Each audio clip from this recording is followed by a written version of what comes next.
Part of the Locked On Podcast Network, your team every day.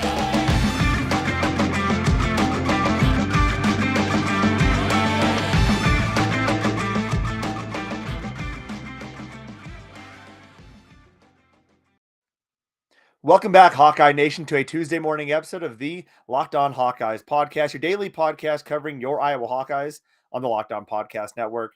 As always, I am your host, Andrew Wade. Excited to be back for another show today, and we're talking all about the men's basketball team and what this roster could look like in 2022-2023 season. There are several guys, Keegan Murray, Kris Murray, Connor McCaffery, who have to make a decision, right? Are they going to stay or are they going to go? Really, it boils down to Keegan and Connor. I just highly doubt Kris is really even making much of a decision at this point. But we're going to be talking about that and what this roster could look like, plus what are some of the lineup combinations we could see on next year's team. Before we get to that, though, I want to thank you all for making the Locked On Hawkeyes podcast your first listen every single day. You can find the Locked On Hawkeyes podcast for free wherever you get podcasts at, and also on YouTube by searching Locked On Hawkeyes.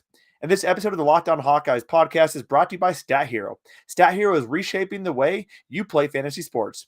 Dozens of house-based games to play daily, no sharks, no funky props, just your skill versus the lineups you choose. Sign up today at stathero.com/lockedon. So let's get into it. Before we get to the basketball stuff, there was the Iowa Pro Day yesterday. As we get more information on how people tested, we'll make sure to be breaking all that down right here. We also have a special guest coming on in the next week or so to talk more about the NFL draft and where these Iowa football players are projected to go. He's a recurring guest, so you'll definitely recognize him once he hopefully hops on. Actually, I probably get that lined up with him first to make sure he can even come on. But that is the plan, at least. That's the goal, at least, is to have him on to talk a little bit more about the NFL draft. Also, there is a lot of recruitment news that is going on right now. Several guys who could be committing in the next couple of days, either to Iowa or Iowa targets committing elsewhere. We'll be talking about that as well. So let's get into it. This roster was built to to go now, right? Jordan Bohannon came back to try to help lead this team far. Now, when you look at the kind of season that Keegan Murray just had, it's pretty easy to say Keegan Murray's gone. Jordan Bohannon is out of eligibility. Finally. I don't say finally in a mean way, just it is finally, he has no other eligibility left to play. So when you look at this roster, there's a lot of guys who could be returning next year. The only guy who absolutely cannot is Jordan Bohannon and Austin Ash, I believe, as well. Connor McCaffery has a decision to make. You might be wondering, what kind of decision does he have to make? I'll explain that here in a second. Keegan has a decision to make, and I would argue that it's actually a decision, not just he's going pro. Some would say Kris Murray has a decision. I would say he's probably not going pro. I'd probably give it more 1090 at this point. He's kind of in his brother spot where his brother was last year at this time, right? A lot of potential, but hasn't really shown entirely what he could do as the lead guy. So let's break it down. Connor McCaffery. Some of you might be sitting there wondering, why does this matter? Why does it matter that Connor McCaffery could or could not return? Connor McCaffery is the lifeblood of this team. And even prior to him figuring out his three-point shot, Connor McCaffery has been an integral part of this team, especially on the offensive side of the basketball. When Iowa needs a guy to get the ball to other people, it is Connor McCaffery. Connor McCaffery does a great job on the court of basically being a coach on the court, breaking down defenses, helping get guys into position, finding the right pass. He's a phenomenal inbound passer. And defensively, he does a pretty good job as well. He can guard several different positions. Now, you might be wondering, what decision does he have to make? Well, most of you probably know Connor McCaffery used to be a baseball player. He was projected to be a decent draft pick in the MLB draft. Unfortunately, hip injuries, back injuries, a lot of injuries have really derailed his, kind of baseball career. He is no longer listed on the baseball roster even. I think the matter is, does Connor McCaffery want to come back and play that role player role, or does he want to get started on his future? And his future, either, and more than likely, I guess, probably holds something in the coaching realm. I think Connor McCaffery would be a phenomenal coach. But I do think he was just hitting his stride, right? And so Fran McCaffery talked about it. He doesn't know what Connor's going to do yet. Connor doesn't know what he's going to do yet. I think as Iowa fans, we should be more than excited to have Connor back. if he does decide to come back. But that'll be a decision that we'll learn more about. Not a, oh my God, we're screwed loss, but definitely a very important figure on this team. From Connor's perspective, does he keep on to deal with the pain? And, what is that worth versus the opportunity to play with his brother one more year and play under his dad for another year? Now, Keegan Murray is an interesting one. Keegan Murray, by all accounts, everyone assumes is gone, right? I think that's safe to say. If he were to leave, no one would bat an eye because everyone expects him to be gone. But he made some really interesting comments in the post-game press conference. He alluded to the fact that they have a lot of work to do in the offseason to get better for next year. Now, I don't want to look too much into those comments, but then I saw his dad, Keegan Murray, post and say Keegan's not making a decision based off of money. It'll be based off his heart. That is a much different thing to look into than just his post-game comments. Because if you're looking at it and you say, what's the pros of going pro? It's the money, right? It is absolutely the money. But if it's not about money, maybe there's a chance he returns. Maybe Keegan wants to build his legacy at Iowa. Maybe Keegan wants to take Iowa further than they've gone in multiple decades. Maybe Keegan Murray wants to win a Big Ten Player of the Year, National Player of the Year, and win the Big Ten Conference outright in the regular season. Maybe he feels like he has unfinished business. And with NIL deals, there's an opportunity where maybe Keegan Murray can get a bit more money through NIL. Not more than NBA money, but some money to account for that. Maybe he decides to actually stay. I would say it's probably more like 25-75, him staying versus him going. But it's definitely worth noting that both his dad and Keegan have made comments that have alluded to potentially staying at the University of Iowa. Now, the comment gets brought up about Kris Murray as well. Would Kris leave or go? I cannot imagine Kris is going to leave. He is on draft radars, right? He's a clone of his brother. Him and his brother are very similar physiques. They have similar attributes, but different play styles and different skill sets. So attributes and skill sets are different, right? Attributes, I think of jumping, running, that kind of stuff. Skill sets, I think of shooting, driving, that kind of stuff. I think Kris has a lot more to learn and to grow in this Iowa basketball offense. I think Kris has an opportunity. If Keegan does decide to leave, Kris has an opportunity to step up and be the guy next year. Or take another step in this upcoming season with his brother at the helm as well. If Keegan, Kris, and Connor return, there is no reason why this team should not be a top 10 team next year. No reason at all. I know you're missing Jordan Bohannon and his shot, but I think what you lose with Jordan Bohannon, you gain in the experience of having those players back. Plus, you have Peyton Sandfort, who has shown the willingness to step in and has no problem popping a three whenever he has an opportunity to. Another guy to watch out for, Filip Rebraca. I don't think he's leaving, but it is worth just bringing up. When I had my chat with Filip Rebraca before the season began, he came on the show, and I talked to him a little bit about what he wanted to do at Iowa. And he did say he wanted to stay at Iowa for 2 years, if possible. That was his goal. I don't think anything has changed with that. I do think it's just worth bringing up the fact that he is obviously a little bit older. He does have an opportunity to probably play basketball in Europe as well. But I do think he won another year in this Iowa offense. Coming up, we're going to talk a little bit about what are some of the potential lineups, who could be stepping into that point guard spot, who could possibly be leaving, and also talk about a commit who has decided to decommit from the University of Missouri and why he might be on Iowa's radar, and also talking some transfer talks. That's all coming up here in a few short moments. But first, I know March Madness is amazing. I love March Madness, but if you're like me, your bracket is absolutely busted. Thankfully, I've been hedging my bets this year with StatHero's NCAA Pick'em contest. StatHero's NCAA single-game Pick'ems pit the star players against each other in an amazing hybrid between fantasy and sports gambling. Take control back from those handicappers that always seem to have the advantage. Start focusing on the players you know best with a gameplay that doesn't rely on big spreads, long odds, or funky props. StatHero gives you the advantage, resulting in their gamers winning 4 times more often. Why? Because StatHero eliminates the mystery about who or what you are going up against. In addition to their pick'em games, they also have dozens of lineups you can comb through to take on head-to-head. They simply post their set of players, and you pick your set of players that you choose and play against them. If that sounds fun, or if your bracket's busted and you want to get in on the action, sign up for free right now at stathero.com/lockedon and use the promo code LOCKEDON for a 100% deposit match. That's stathero.com/lockedon. Use the promo code LOCKEDON for a 100% deposit match. stathero.com/lockedon, promo code LOCKEDON. Terms and conditions do apply. All right, y'all. Thank you again for making the Locked On Hawkeyes podcast your first listen every single day. I appreciate each and every one of you listening to the show whenever you can, making it your first listen. And you can find us wherever you get podcasts at, and also on YouTube by searching on Locked On Hawkeyes. So let's get into it. We talked a little bit about the guys who potentially could leave. Now let's talk about some lineup combinations. And really, it is going to be quite interesting to see what lineup they trot out. Jordan Bohannon has been in the starting lineup for years.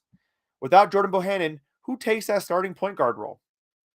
We saw them try to do the Joe Toussaint experiment at point guard with Jordan Bohannon at the shooting guard spot. It did not work out. They moved Jordan to the 1, they moved Tony P to the 2, and that was a phenomenal lineup that really got Iowa kicking towards the end of the season. Tony Perkins is without a doubt going to be in that lineup. What I think could be interesting is that towards the end of the season, we saw Tony Perkins bringing the ball up quite a lot. Now, Tony Perkins, I would not say is a natural point guard, but he is good at distributing the ball, facilitating the offense, and he can break guys down off the dribble. Those are all things that do really well in March. It does really well to have a guy like that handling the basketball. But Iowa does have kind of a log jam at that point guard spot, especially with 4-star point guard Dasonte Bowen coming in, which we'll talk about a little bit here in a second. So as it stands right now, this team, as long as no one leaves, we could see Joe T at the point with Tony P at the 2, P-Mac at the 3. If Keegan returns, Keegan at the 4, or Kris or Phillip at the 5. So again, a lot of kind of variables here. Or let's say we see Tony P at the 1. We go real big. Kris at the 2, P-Mac at the 3, Keegan at the 4, Phillip at the 5. Again, we don't know if Keegan's going to be there. Let's say Keegan isn't going to be there. In those lineups, it'd be Joe T, Tony P, P-Mac, Kris, Phillip, or Tony P, maybe Peyton Sanford, P-Mac, Kris, and Phillip. You could also see a Dasonte Bowen take that spot. There's just so many lineup combinations. It'll be really interesting to see what Iowa does here. And speaking of that point guard spot, I was really impressed with how Joe Toussaint played down the stretch coming off the bench. I liked Joe Toussaint coming off the bench. So that'll be really interesting as well. Does Fran want to bring him off the bench, or does he want him as a starter? He's had opportunities to be the starter. I have personally preferred him coming off the bench. His defensive energy is phenomenal. And again, Tony Perkins gives you an opportunity to play that 1 if you need him to as well. But the problem is we don't really have a true shooting guard. Josh Dix is recovering from a gruesome injury. I cannot imagine he'll be back for the start of that season. You have a lot of length or a lot of true point guards. What gives here? And who is actually going to be taking over those point guard minutes? Aaron Eulis got almost no playing time down the stretch. He basically fell out of favor in that rotation. I didn't see anything in particular that stood out to me about his play. I said, wow, Aaron's doing terrible. He definitely needs to be benched. I didn't see anything like that, but it is worth noting that he did not get hardly any playing time down the stretch. A guy who was getting a lot of minutes early on, 0 minutes against Richmond, 3 against Purdue, 3 against Indiana, a DNP against Rutgers. He did get 11 against Northwestern, 13 against Illinois, 10 against Michigan. But he put up his 4 lowest minute totals of the entire season in his final 4 games after that game against Northwestern. And the 3 games following that, or preceding that, he had an 82 offensive rating against Northwestern with 2 turnovers in 11 minutes, 1 of 3 from the field. Against Illinois, a 78 offensive rating in 13 minutes, 1 of 2 from the field, and 1 turnover and 2 personal fouls. And against Michigan, he had a 0 offensive rating, 0 of 1 from the field, and 1 turnover. That's not great. That is not ideal. Now, one of the things that was mentioned earlier in the season is that Fran does a really good job of getting those guys minutes. But does that 4-game stretch allude to something? Are we seeing something that could boil over? I don't know. I thought Aaron Eulis has played pretty well to this point.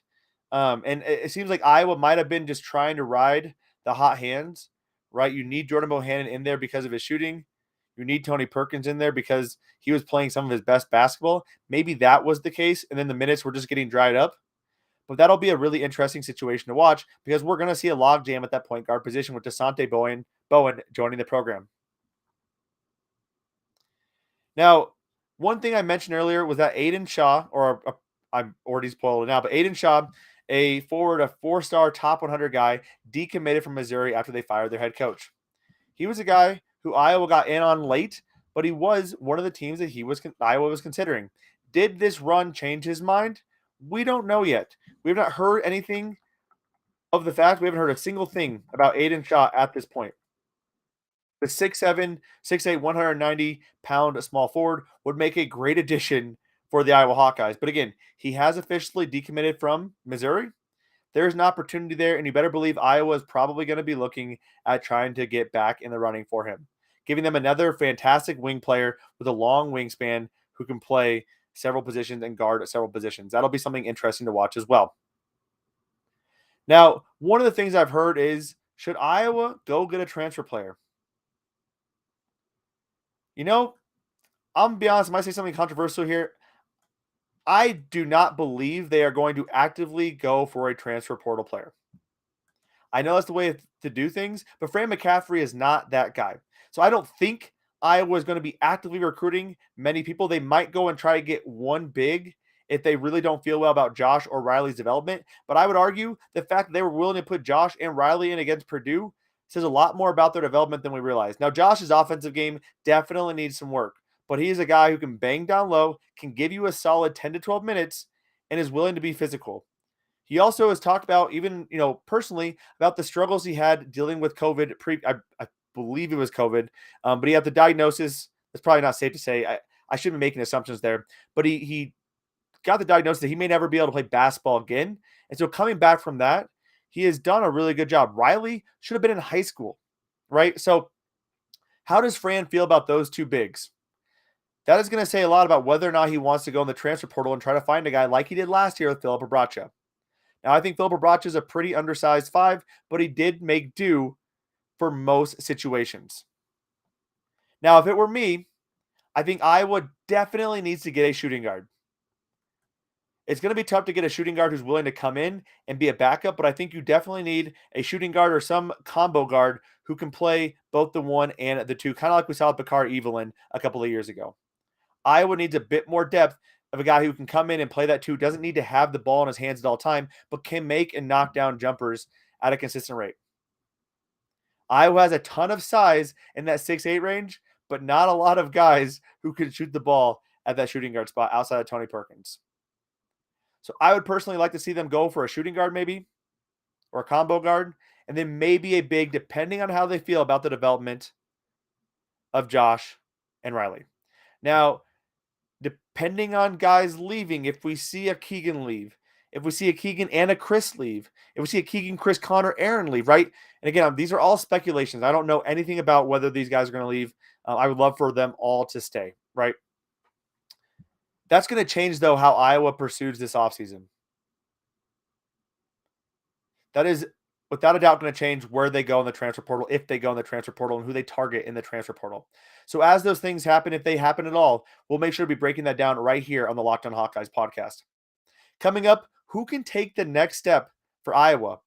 With Jordan Bohannon gone, with possibly Keegan gone, who is going to step up and be that guy? We'll be talking about that here in a few short moments. But first, it is that time of year again. We have college basketball tournaments going on. We got the CBI, we got the NIT, we got March Madness with the NCAA tournament, and you can bet on all that stuff at betonline.net.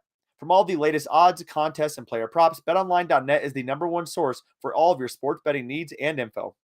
BetOnline remains the best spot for all of your sports scores, podcasts, and news this season. And it's not just basketball. BetOnline is your continued source for all of your sporting wagering information needs, including live betting and your favorite Vegas casino games. So head over to their website today or use your mobile device and learn more about the trends in action today. BetOnline.net. It's where the game starts, y'all. So let's get into it. We've talked a lot about the potential lineups. We've talked about guys who could be leaving, who could be filling that point guard spot. Now it's time to talk about who can take that next step and who's going to fill in for Jordan Bohannon. Let's start with Jordan Bohannon. When you think about Jordan, the biggest thing he brings is his three-point shooting ability. And I would argue it's not just his ability to shoot the three, it's his willingness to shoot it at any time. It's his ability to block out everything and just go for it. When he gets hot, he gets very hot. From that regard, it's definitely Peyton Sandfort. Peyton Sandfort is the guy who is ready to replace him. We saw a lot of the same kind of mantra from Jordan Bohannon. We saw that in Peyton Sandfort towards the end of the season. We saw it in the Big Ten tournament as well. Ball handling duties, we talked about that at the point guard spot. I'm not as concerned with that, but we did see how the offense did function a lot better when Jordan Bohannon was the one controlling the basketball. Now, a lot of that has to do with Jordan Bohannon and him being hot, but again, that is important to note. The bigger question, though, is if Keegan leaves like we are expecting him to, who can step up? I think it really comes down to three guys in this order: Patrick McCaffery, Kris Murray, Tony Perkins. I think those three guys could be a formidable three-headed monster that the Big Ten is not going to be able to deal with. Now, a lot of people have interesting thoughts or perception of Patrick McCaffery. Kind of depends on who you talk about. I love Patrick McCaffery's game. Yes, at times when he's going to the basket, he doesn't always seem like he knows exactly what the outcome is going to be. And at times he can dribble a little bit too much. But Patrick McCaffery's athleticism is phenomenal. He's gotten a lot better defensively. He's a willing rebounder, and he at least has been, at least towards the end of this last season. And he's developed quite a nice shot as well. On the season, he shot 33% from three. He got a lot better towards the end. We saw him do pretty darn well against Richmond. Again, rebounding, he has the potential. And when Iowa needed some guys, he was putting up 5-6 rebounds a game. The biggest question mark with Patrick McCaffery, though, is can he stay healthy? That has been an issue throughout his career. If he can stay healthy, though, and he gets more touches, he can put up some pretty impressive numbers. Look at what he did in the last 5 games of the season. Against Northwestern, 10 points, 2 of 2 shooting from the field, 1 of 4 from 3, 3 of 5 from the free throw line. Against Rutgers, struggled a little bit, but against Indiana, 22 or 16 points on 7 of 10 shooting. Against Richmond, 4 of 7 from 3. He has the ability to put points up in a hurry. He has the ability to drive to the basket and defend 4 positions at any given time. Patrick McCaffery is one of my guys I think could be a big-time impact player next year. The other guy is Kris Murray.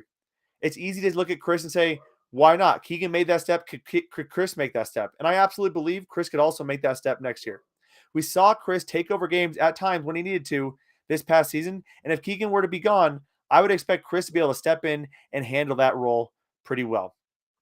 There's a reason why Kris is already on mock drafts for this upcoming NBA draft. He shot 39% from 3 this year, 55% from the field. He doesn't do as good of a job at the basket, but he is a very good shooter, can drive, a very willing defender. And he posted the 4th best offensive rating on the entire team, 119.6, good for 113th in the nation. Again, if Keegan were to leave, Kris is the guy to step up and can take that spot as well. The third guy I want to talk about is Tony Perkins. Tony Perkins really came on strong towards the end of the season and became that guy that we've been needing at one of those guard spots, a guy who can break guys down off the dribble and can shoot the basketball.